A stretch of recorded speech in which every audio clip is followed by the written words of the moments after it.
Thank you for listening to the Redfield Arts Review. This is your announcer, Marianne Perry. Brought to you by MarkRedfieldArt.com. MarkRedfieldArt.com. Here's what just a few of today's art lovers are saying. You're so ugly you could be a modern art masterpiece. Clap. Clap, clap. Ah. Now that's good work. The skulls, the bodies, you give it all such a glow. I don't know if it's art, but I like it. There was a painter. He could paint an entire apartment in one afternoon, 2 coats! So don't forget, MarkRedfieldArt.com. Cartoons for people.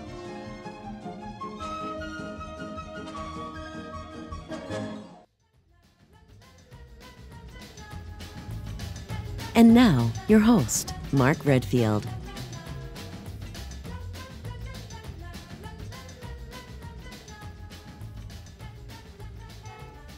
We're in the studio a lot these days, recording a range of stories in many genres, lots of actors from our unofficial repertory company stepping up to the mic on such projects as Season 13 of Seattle Christmas Carol and The Adventures of Harry and Bess Houdini, Magicians in the Ghost World. My co-star in many of these audio series and novellas is Mackenzie Menter. Mackenzie voiced Bess Houdini in our Houdini audio play. And one afternoon, after a recording session, we decided to just let the recorder roll while we chatted about her interests and career and theater and things. So tell me, where did the theater bug? No, when? When did the theater bug bite you? I was in dance and choir as a kid, but I think the theater bug really bit me when I did a theater camp with my cousin. I did a theater camp. Is that where it bit you? I think I was bit before. Oh, okay. I think I was bit and then had to do a theater camp. Oh, that'll do it. Mm-hmm. I was thrown into this theater camp and cast as the grandmother in The Little Mermaid, which you didn't know was a character. Mm-mm. I didn't know was a character. Mm-mm. But I had more lines than anybody else because they split the part of Ariel between 7 different little girls. Oh. And I stole the show playing an old lady in 2nd grade. So in other words, you were in all of the shows when they alternated Ariels. Oh, no. They split the role within the show. Oh, that's stupid. It's just flat out stupid. It was theater camp. I don't make the rules. How old were these little girls that were playing Ariel? I was in 2nd grade, so they had to have been around my age. Oh, wow. Yeah. I think my first play, I was in the 3rd grade. And it was a play that I don't know who wrote it. And it was called, and this is something we share in common. The play that I was in was a Halloween play. It was called Scary Larry. And it was the fact that, I swear to God, it was the fact that Larry was not very scary. Yeah. And he had to go to like spook school or something. Oh. And I feel like I read that book. And Scary Larry was played by, I remember suddenly all these memories. You've brought all this back. Scary Larry was played by Demetrius Makris, and Demetrius was this little chubby Greek kid who was as neat as a pin. His pencil box and his desk was neat. Everything about him was like clean and neat. And I played, and this is what we share in common, I played the older role. I played the professor of the school. Had a mortarboard hat and all this kind of stuff, and I played an older character. And for me, it was 3rd grade. So with you, was it your idea did you want to dance, and that's where the dance classes, or were you thrown into that too? My sister was a dancer, and so I just wanted to be just like her. But I chose choir. She did a couple music camps with the Houston Opera. I'm from Houston. And I joined our small town community choir, and that's how I fell into the choir thing. So you've been singing from the beginning. Forever. And you sing now. Yeah, just in that moment. I love your singing. So you're in The Little Mermaid, and then you fell in love with it. You wanted to do more and more acting. Kept dancing, kept singing, started doing all the plays at school. We did The Wizard of Oz in the Wild West. Oh, cool. Is it? It was a really I'm just agreeing with you. script. I played a Wicked Witch. But her name was Miss Grimshaw, and she was like a crazy old lady who ran the general store and didn't like anybody. So it was a perfect role for me in 6th grade. And then I started doing musicals in junior high and high school. And then where did you go to school? I mean, college. I mean, where did you then go on for more training? I went to school in Oklahoma City University. I studied musical theater. And from there, I did a Shakespeare intensive when I studied abroad, but I mostly focused on singing and acting. And then I moved to New York. Wow. So musicals are something that you're in love with, and this is something that we're going to tap into in some of the stuff that we're doing together. Doing some songs to have you sing in some of the audio plays that we're doing. Yes, you did not know there was singing in Anna Christie in Eugene O'Neill's play, but there is now. And in our original piece, The Adventures of Harry and Bess Houdini, where you play Bess and I play Harry, you're going to do a song that's a famous song from the Jazz Age.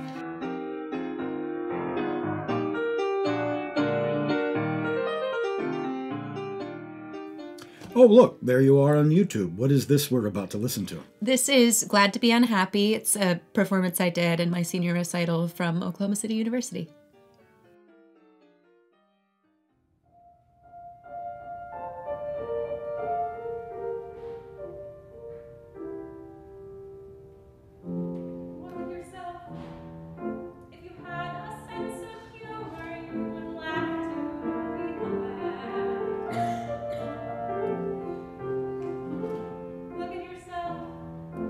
Still believe the rumor that romance is simply great.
love that. You have a great voice. And what's this one? This one is Many a New Day from Oklahoma. I did this in a showcase in New York City. I'll snap my fingers to show I don't care. They'll buy me a brand new dress to wear. They'll scrub my neck and I'll brush my hair and start all over again.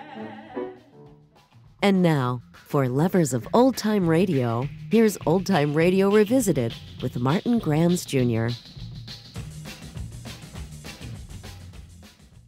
Columbia Broadcasting System and its affiliated stations present Orson Welles and the Mercury Theatre on the air in The War of the Worlds by H.G. Wells.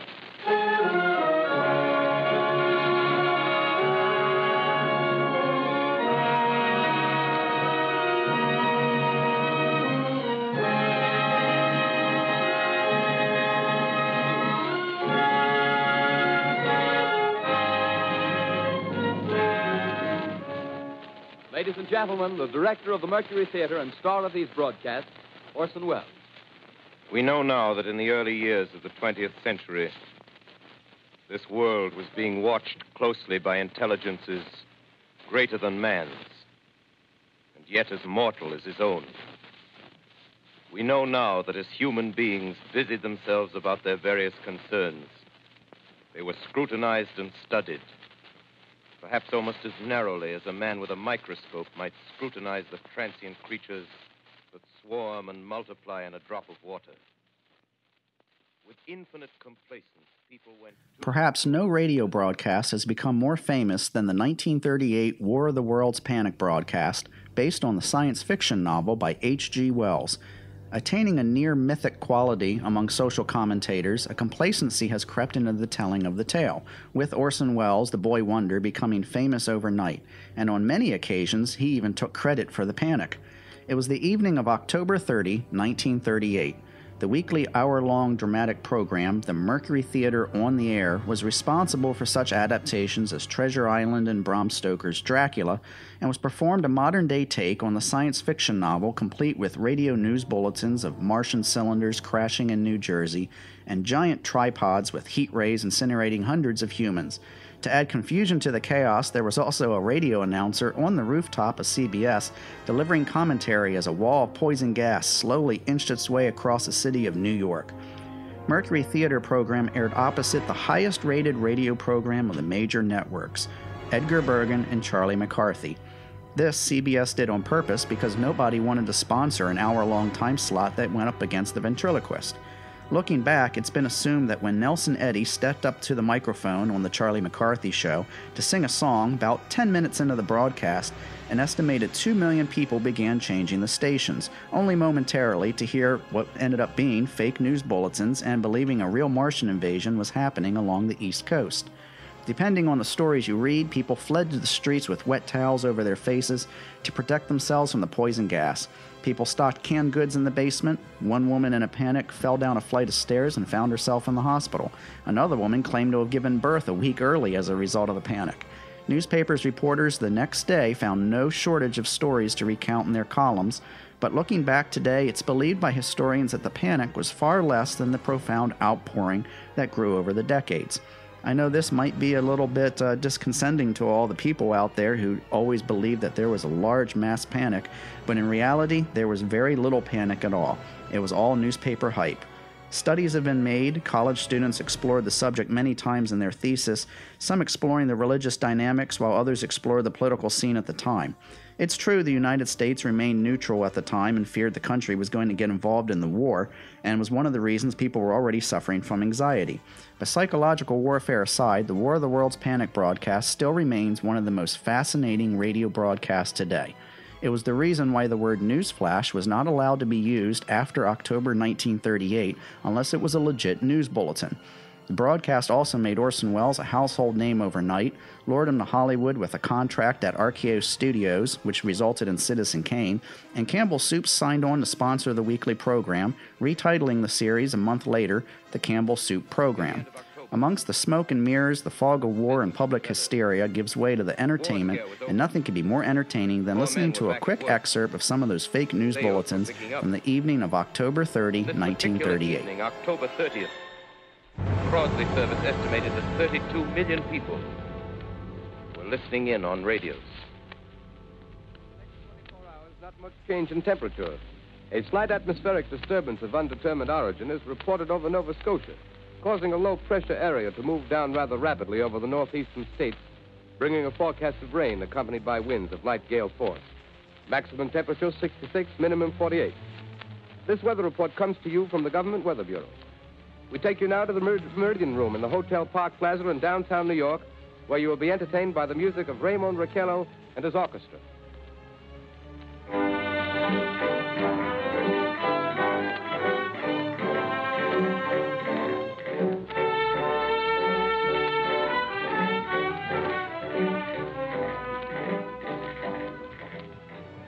Good evening, ladies and gentlemen.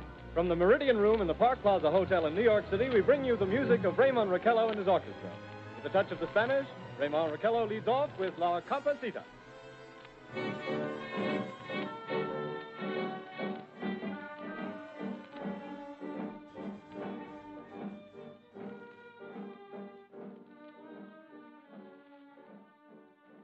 And now, a word from our sponsor.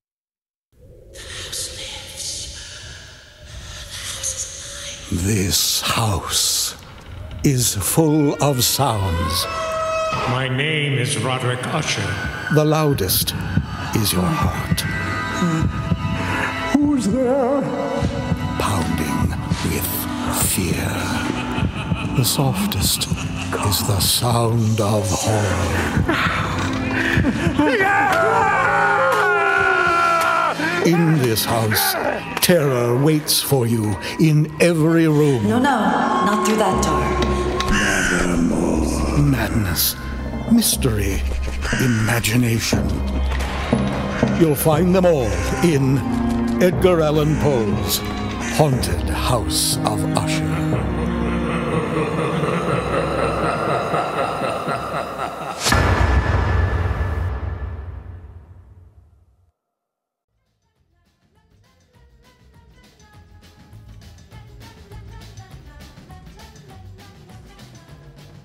So then you moved to New York. What are your first impressions of, obviously you're moving to New York, not to temp and not to get a work, in a Starbucks. As fun as those things are. You're moving to New York to do more theater work and hopefully musical theater. And so what were your first impressions of the city so nice they named it twice? I kind of always knew I wanted to move to New York. I had family in Connecticut, and they got married in the city. So when I was 5 years old, I visited. And then I visited in junior high and high school when I fell in love with musical theater specifically, and just knew that that was where I wanted to be. I loved being surrounded by people. Even if I wasn't actually having a conversation with them, it was interesting to walk through Times Square and hear 12 different languages being spoken around you. And that's what I love about it. I think it's a really interesting place. I love New York City. The Houdini piece that we're doing historically is fascinating to me because it's set in, the adventures of Harry and Bess Houdini are set in 1924 when they had a brownstone, when they had a small mansion, a very large house in Harlem, which is still there. When you get to New York and you're an adult, and I use that term lovingly, loosely, as an adult, as we all are who are actors, what's the first show that you did in New York? I did The Two Gentlemen of Verona. And you played? I played three different men. Of course. Yeah, like you do. I played Panthino, who's the little quirky assistant to the Duke. And then I played the musician, because I play music and sing, so that was convenient for them. And then I also played... They obviously read your resume when you showed up there and said, this one. She plays the ukulele. which is the easiest instrument to learn, but and you can disguise that as a lute, right? Yeah, exactly, which is exactly what we did. And I played one of the we made them pirates, but oh yeah, it's not a play that comes readily to mind. That's but okay. I know who you're talking about. Yeah, but you love Shakespeare. I do. See, I love again, Shakespeare. I think it's just like people and the creative people, because I'm a Shakespeare. I'm dying to do some more Shakespeare. Let me guess. You've played Juliet. Yes. And? I played Juliet. Are you saying and as in Tell what me else more. have I played? Oh. Yeah, tell me more. What was your production like? Was it... we set it in the 90s. Oh. So all 90s music. A nostalgia piece. Basically, for the director, it was sort of just like the Montagues were very like grunge rock stars, and the Capulets were very like preppy, clueless type people, and the idea that those conflicting ideals were the ideals that were conflicting. In other words, we don't have a budget for costumes. And basically, we're just going use to your closet. Earlier today, we were talking about Shakespeare movies. We were talking about Baz Luhrmann. Mm-hmm. We were talking about different versions of things. And did you say, or did I hear you wrong when you said there wasn't a Romeo and Juliet that you liked in film? That's correct. I think that happened when I actually did the play, because the Olivia de Havilland. Yes, she was my no. Olivia Hussey. Olivia and, Hussey. Leonard Whiting. Mm-hmm. Yeah. And her Juliet is by far my favorite, but they cut my favorite Juliet monologue from that movie, which they used for her audition, and that's how she got the role. Right. But then they cut that whole part of the play, so yeah, that's my only qualm with that. Right, and that's the Franco Zeffirelli film Mm-hmm. of it, and that's a tough one. I mean, it's a tough Shakespeare to shoot. I think there has been more successes with some others where you know everyone is going to have broad experimentation, right? And it's not how he was written. It's not. Yeah. It's just not how that was made to be done. But we need to do more Shakespeare. I would love to. I love Shakespeare. Coming from musical theater, it's a very musical. What's your favorite musical? My favorite musical, it changes day to day, but right now it's Cabaret. Oh, wow. Yeah. I did it in college, and I would love to take a crack at Sally Bowles again, but that storyline and the way that they create this world within the Weimar Republic, while the world is falling apart around them, but it's just this one big underground party. Yeah. And the juxtaposition of the music with what's actually happening is really interesting to me. Oh, it's absolutely phenomenal. It is one of my favorite musical films. That's where we disagree. Why? I'm curious. My biggest qualm with that is that they made her American and him British. Yeah. And I think that just makes her a jerk, because she is so carefree the whole time. Yeah. Because in the play, she's British, and that is... her family is going to be affected, and her world that she used to live in, she can't really go back to that either. But in the movie, she's American, so she can just go home. I think it's funny to nitpick a minute that our disagreement on the film is based on your reading of character that is clearly based on the casting of a British Michael York and an American Liza Minnelli. Right. And my liking and love of the musical is my jumping off point to say that is the filmmaking. Okay. And because I would agree with you about the character choices, but as a film, I love the film very much. So another crack at Sally Bowles would be great. What's your next favorite musical? And is this a follow-up question to that would be, what's in your bucket list that you'd like to do? Oh, and this is not necessarily a musical either. It can be, but we're talking about theater at this point, so it could be a musical, it could be a straight play. Right. There are so many things on my bucket list. I'd love to do Bonnie and Clyde. I'd love to do Lady M in the Scottish play. Beatrice in Much Ado. And you'd be very good. There's a lot of things that we've talked about before. You're mentioning now that you would be very good at. When I first met you, I saw you in a production in New York of Dracula. And it was an original, it was a new adaptation. It was somebody else, it was not one of the known adaptations that people do around the world. It was a fun adaptation.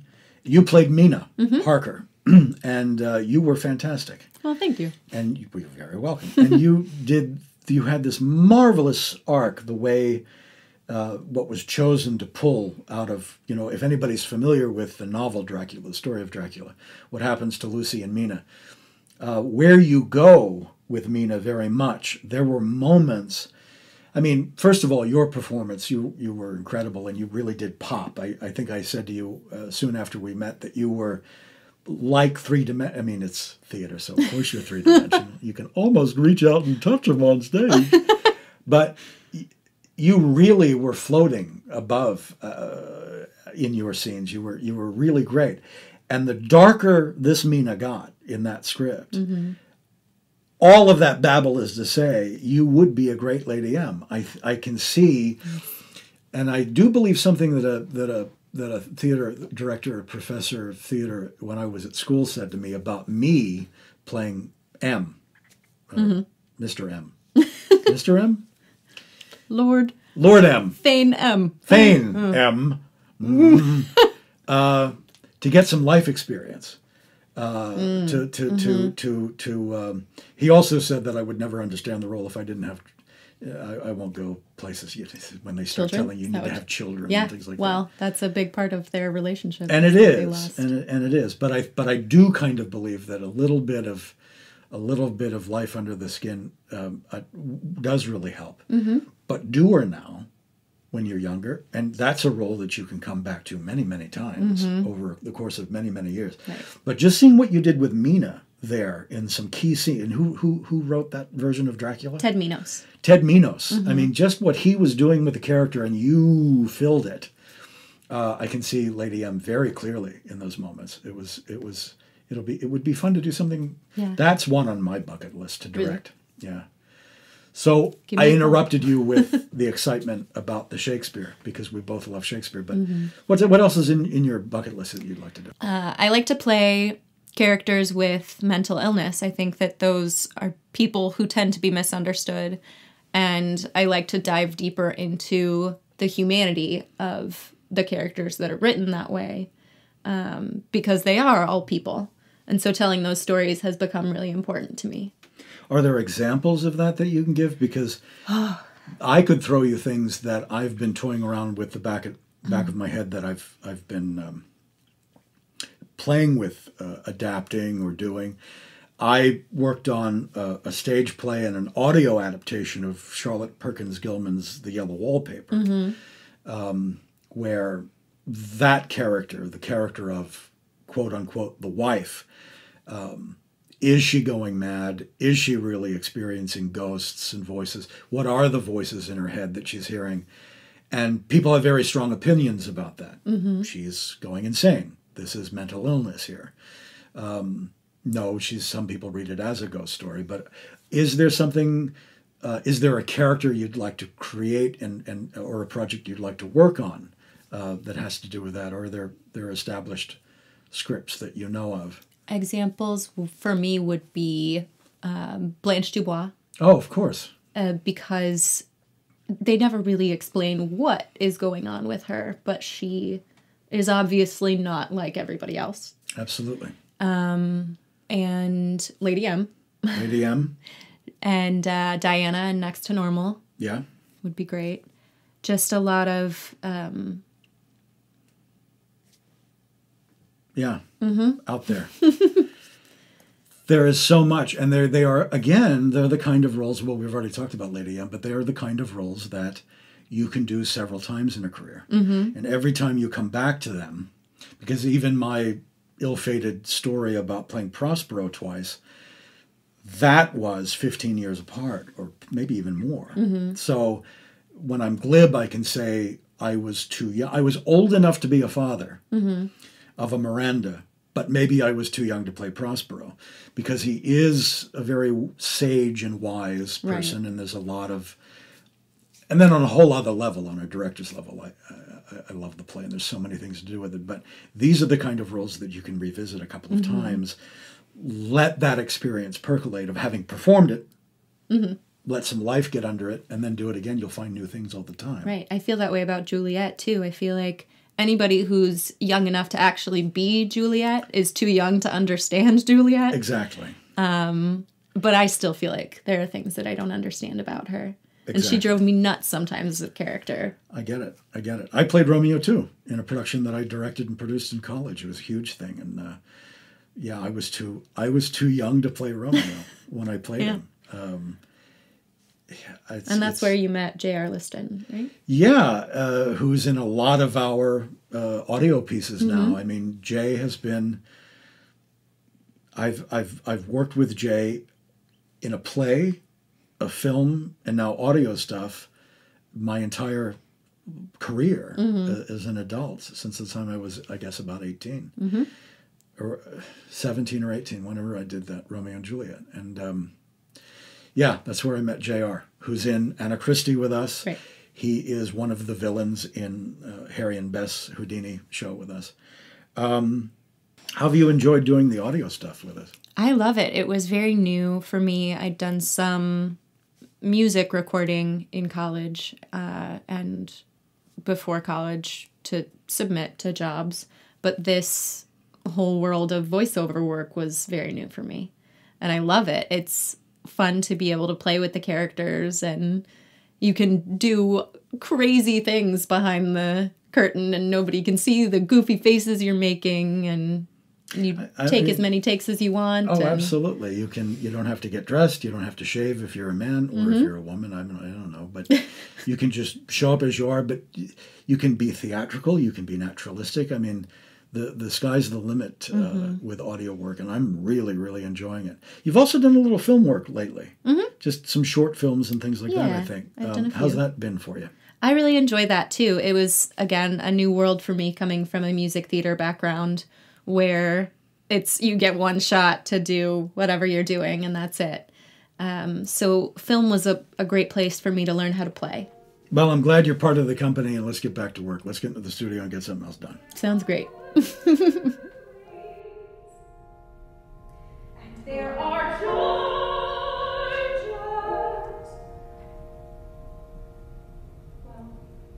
Louis.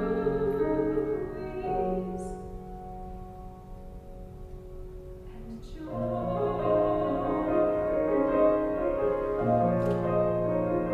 But George has George. And I need someone. Thank you for listening to the Redfield Arts Review. Please come back again for our next show.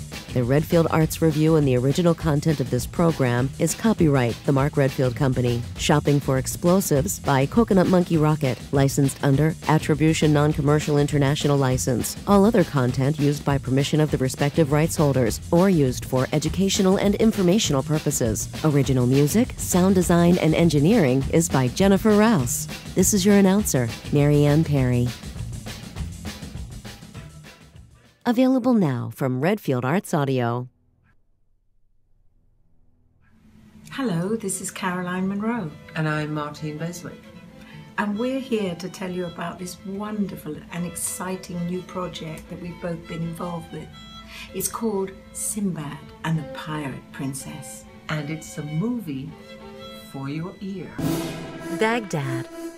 The great city and its citizens are celebrating. Now, as I am a river to my people. You must kill her, my handsome and still skeptical Captain Sinbad. The only good pirate is a dead one. Brace yourself, Captain Bula! The pirates are upon us! Their ship comes alongside us! I shall not rest until all of Badra's ships are burnt. You remind me of only one other swordsman with such skill. Who? Me! What is that in that vial? This? Simply the blood of a siren mixed into a potion that I now drink. Look! Look! She changes, Captain! For you and the people of Zalos, I have complete faith in Sinbad. He is the very man you need.